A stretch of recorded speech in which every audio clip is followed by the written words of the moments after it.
Hi guys, மோர்க்குழம்பு recipe பார்ப்போமா? இன்றைக்கி எவ்வளோ ஷார்ட்டாக சொல்ல முடியுமோ அவ்வளோ சீக்கிரம் சொல்கிறேங்க. ஒரு 1/2 லிட்டர் தயிரை எடுத்துட்டு நல்லா விஸ்கியில் பீட்டர் வச்சு நல்லா பீட் பண்ணி எடுத்துக்கோங்க. அது ஒரு க்ரீம் ஃபார்மில் வரணும். அதுக்கப்புறமா தான் நீங்கள் மோர்க்குழம்புக்கு சேர்க்க வேண்டிய மசாலாஸ்லாம் சேர்க்கணும். என்கிட்ட பீட்ரு இல்லாதனால நான் இன்னொரு பத்தத்தில் இப்படி டீ ஆற்றுற மாதிரி ஆற்றிக்கிறேன். இப்படி கூட நீங்கள் செஞ்சுக்கலாம்.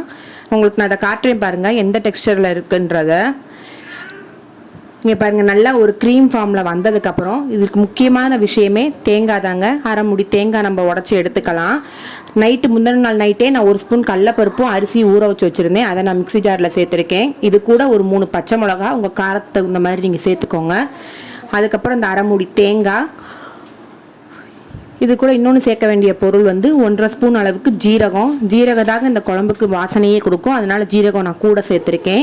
இது கூடயே ஒரு 1/4 ஸ்பூன் அளவுக்கு மிளகு சேர்த்துக்கலாம். இது மிளகு ஆப்ஷனல் தாங்க, உங்களுக்கு வேணான்னா நீங்கள் சேர்க்க வேணாம். இது கூட நீங்கள் வெள்ளைப்பூடு சேர்த்துக்கிறதுனா சேர்த்துக்கோங்க.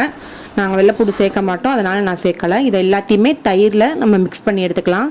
அந்த தயிர் கூடயே ஒரு 1/4 ஸ்பூன் மஞ்சள் பொடி, 1/4 ஸ்பூன் பெருங்காயம், அப்புறம் உப்பு கொஞ்சம் சேர்த்து மிக்ஸ் பண்ணி கலந்து வச்சுக்கோங்க. ஒரு கடாயில் எண்ணெய் ஊற்றி எண்ணெய் சூடானதுக்கப்புறம் கடுகு கருவேப்பிலை தாளிச்சிட்டு, இன்றைக்கி நம்ம செய்ய போகிற மோர்க்குழம்பு வெண்டைக்காய் மோர்க்குழம்புங்க. அதனால் ஒரு 4 வெண்டைக்காவை சின்ன சின்னதாக நறுக்கி அந்த எண்ணெயிலே நல்லா சாட்டை பண்ண போகிறோம். வெண்டைக்காய் எவ்வளோக்கு எவ்வளோ வதங்குதோ அவ்வளோக்கு எவ்வளோ மோர்க்குழம்பு நல்லா டேஸ்ட்டாக இருக்குங்க. வெண்டைக்காய் சரியாக வதங்கலைன்னா மோர்க்குழம்பே ரொம்ப பிசு பிசுன்னு இருக்கிற மாதிரி இருக்கும். அதனால் வெண்டைக்காய் சேர்க்கும்போது மட்டும் நல்லா ரோஸ்ட் பண்ணிக்கோங்க வெண்டைக்காவை.